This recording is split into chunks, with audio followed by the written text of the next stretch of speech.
Hi, I'm James Ernest, and today we're playing Fist from the Verdigris Pawn.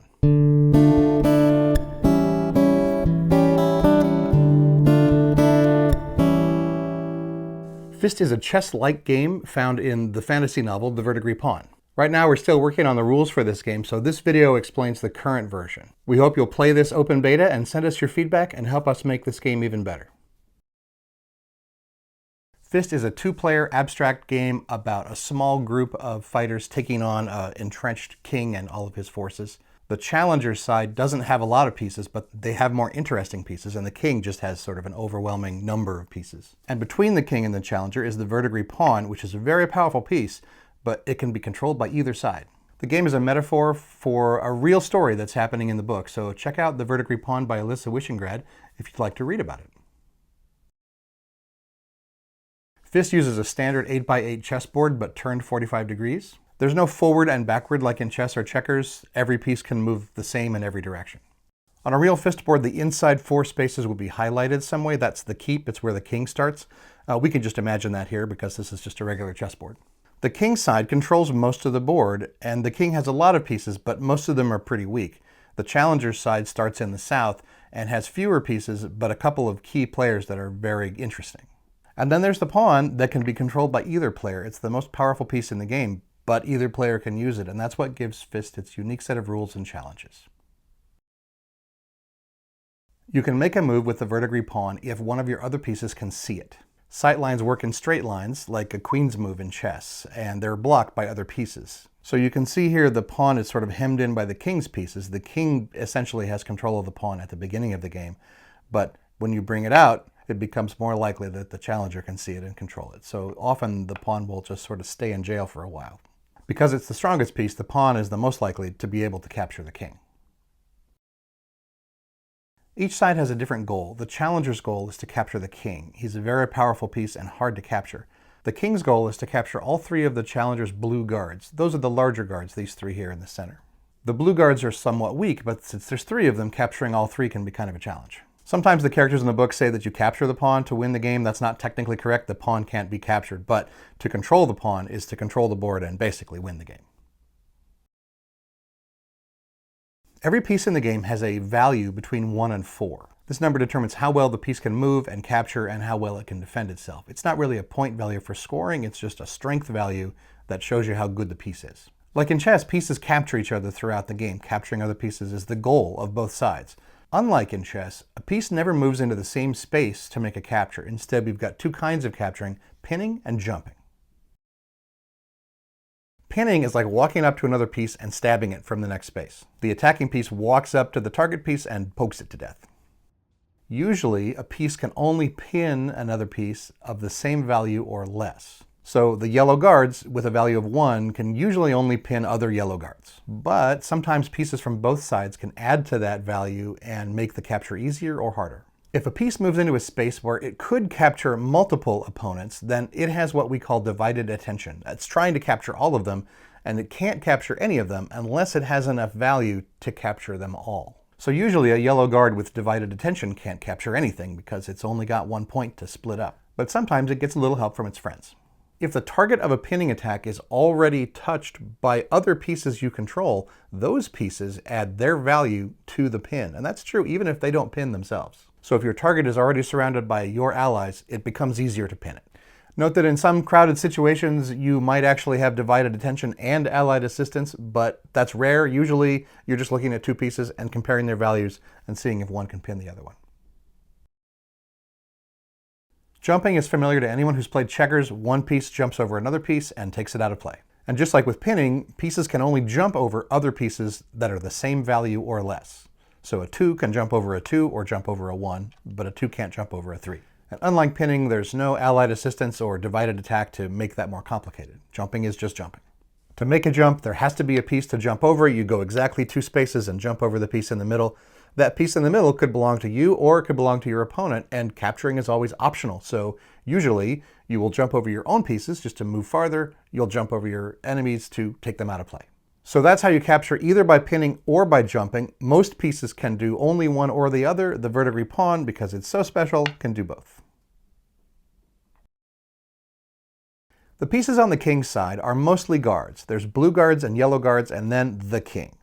Guards come in two types, blue and yellow, and that color isn't really part of the piece. It's just a term in the game that means big and small. So sometimes we call them heavy and light, but usually we call them blue and yellow. The blue guards are the elites that are able to move farther and jump and are better and stronger, and the yellow guards are the more common ones that are all over the place and very weak. So the challenger side has 6 yellow guards, the king's side has 12. Yellow guards have a value of 1. They can move 1 space in any direction, and they capture by pinning. The blue guards, the elite guards, are bigger, they're a little more rare. The challenger side has 3 blue guards. These are the target of the king's side. They have to capture those blue guards to win. And the king's side has 7, 2, 2, and 3 blue guards. Blue guards have a value of 2. They can move 2 spaces in any direction or jump up to 2 times in any direction, and they capture by jumping. The king is the second most powerful piece in the game. It starts in the center in the keep. It has a value of 4, but it can only move 1 space, and it captures by pinning. And as I mentioned before, the challenger's goal is to capture the king. Because it has a value of 4, there's very few pieces in the game that can actually do that, usually. On the challenger side, we have yellow guards and blue guards. We also have the ace and the mage. The ace is played by the knight in this set. It has a value of 3. It can move 3 spaces in any direction or jump up to 3 times. And that's also true of the mage. Both of them have that same basic structure. They're worth 3, they move 3, they jump 3 times, and they capture by jumping. But each of them also has a special ability. The ace's special ability is called Convert.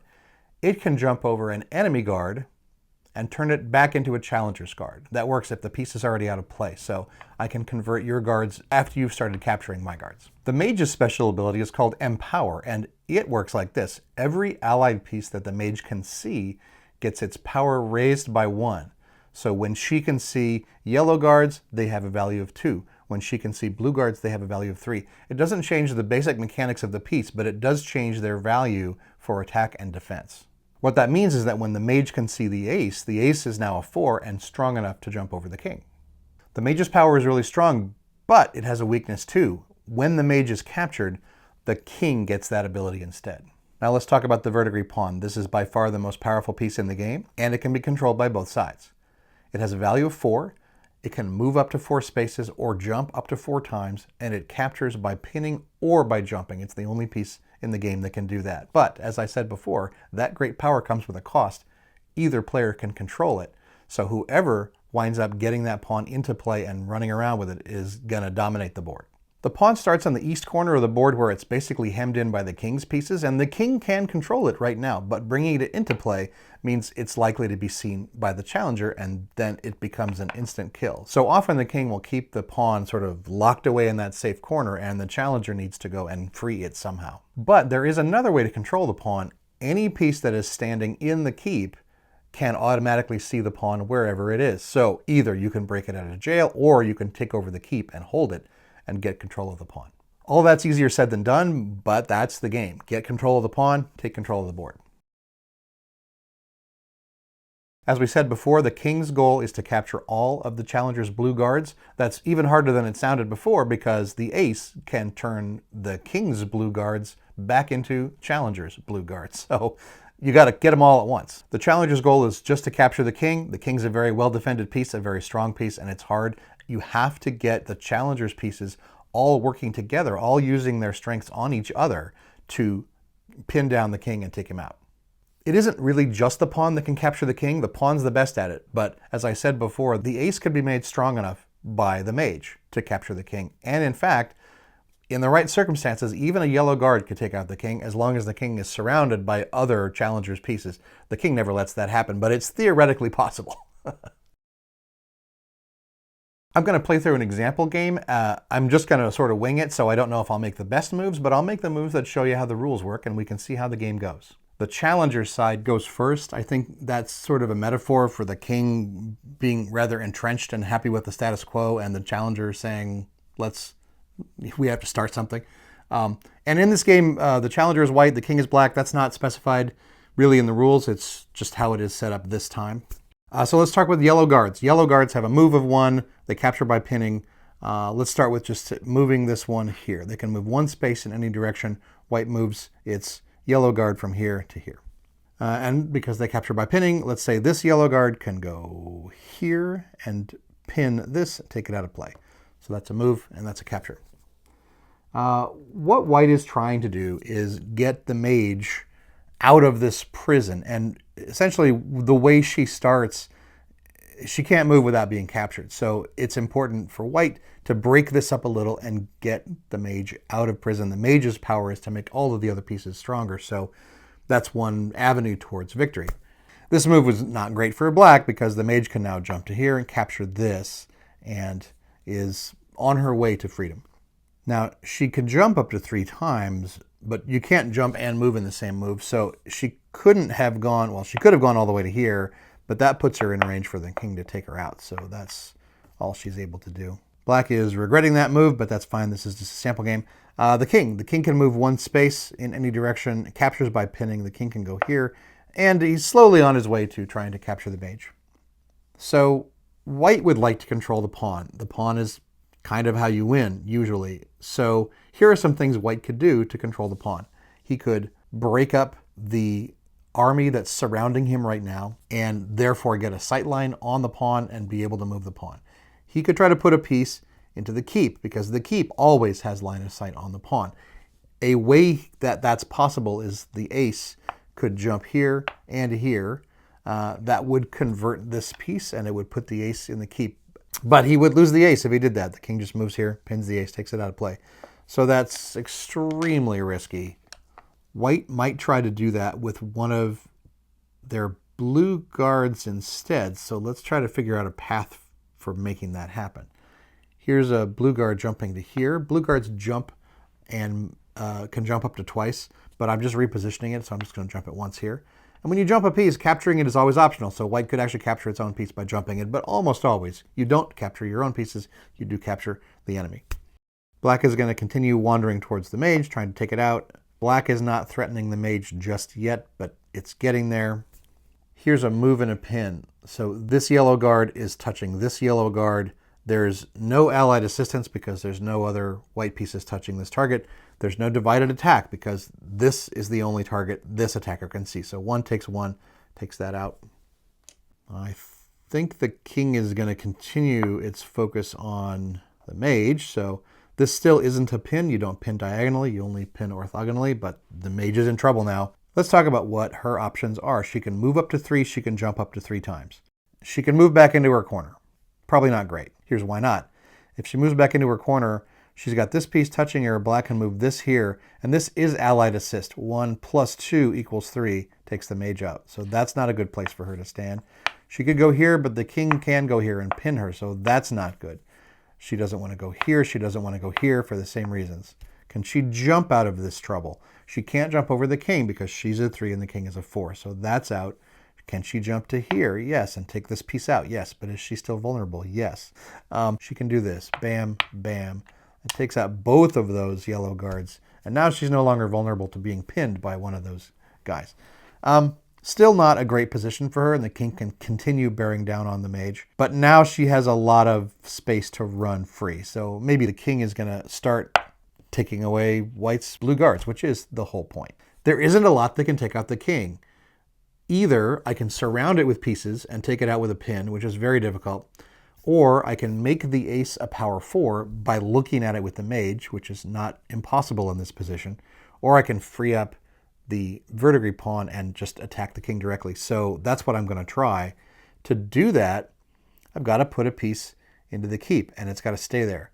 I could do this, but that's a divided attack. This yellow guard, and the king is probably in the way here, but I'm going to move the king briefly. This yellow guard moving here tries to attack both of these at once, can't take them both at once, and so can't take either of them. That is not a good move. But this blue guard can jump into the, can't jump into the keep. It can jump over here and take over one of these guards. So that's what it's going to do. Jump once, jump twice, kill that piece. And, you know, the keep still isn't occupied, so that's just a step in the right direction, but not quite victory yet. The king, this is called the zombie attack. The king walks alone into the village and just kills all the blue guards. It means I don't have a lot of time to make my moves here, but I will do this. This yellow guard moves into the keep, takes this yellow guard, and gives white line of sight on the Verdigris Pawn. So what does the king do? The king's going to move to this space. He is going to capture by pinning. He has a divided attack. He can see both of these blue guards. They both have a value of 2. He has a value of 4. That is enough to take them both, and so he can take either one. He's going to take this one out, and that's 1 out of the 3 blue guards that the king needs to win the game. White doesn't have a lot of time, but white can see the Verdigris Pawn, so he's going to bring the pawn out. And this is the only move he can make with it right now. Jump to here. It takes this piece out, and it does threaten the king.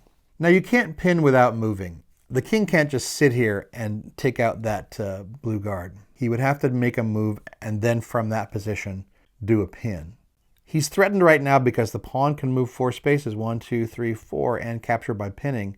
Because black can also see the pawn right now, the king can just put the pawn in a place that doesn't threaten the king.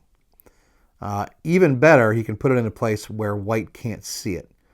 I don't see a way to do that, but I can definitely see a way to use the pawn to do some damage. So the pawn moves here. This is a divided attack. The pawn captures by pinning. He's value 4. His targets are total value 3, so he can take out this. That's the second of the 3 blue guards that the king needs to win.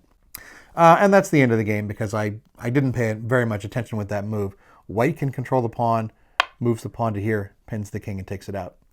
That was a fairly quick game. I wasn't really paying a lot of attention, and so we got to it end condition pretty quick. But it did show you some of the rules. I think if we were paying closer attention, we could have survived a little longer, but that's the gist of it, and I hope you enjoy playing. So it's currently the open beta of this game. That means that we're not done with it yet. You can download the most current rules from crabfragment.com. You can put together your own set using just a chess and checker set and whatever else you like for the Verdigris Pawn. I stole this pawn from another game because it's big and green. And if you have questions or feedback about the game, please reach out to us at Crab Fragment Labs and help us make this game even better. Thanks for playing, and I'll see you at the table.